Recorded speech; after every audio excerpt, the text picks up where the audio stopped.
It seems a story that always happens on the roads of the national capital every single year in winter. The colder it gets, shelters for the poor always seem to be demolished. No one seems to care.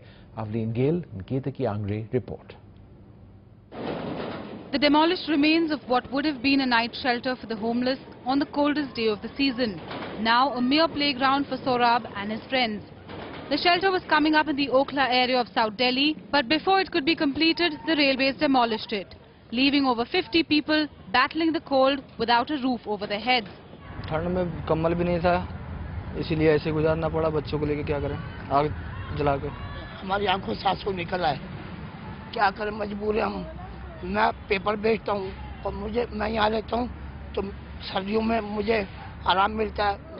The demolition comes in spite of a recent Delhi High Court order to set up night shelters for the homeless at 84 sites like last year.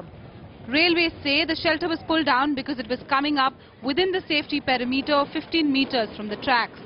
Now, after Delhi government officials worked the phones, Railways have allowed a new shelter to come up nearby. Somehow the railways, but I'm sure it's not the right way. Have to have done it in this cold weather, whereas we were trying to protect them. Is there a lack of coordination? No. In fact, the Chief Minister talked to the Railway Minister.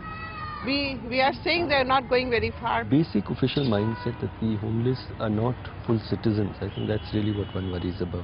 This is perhaps a classic case of the left hand not knowing what the right is doing. A lack of coordination, which means many of these children may spend at least one more night out in the cold.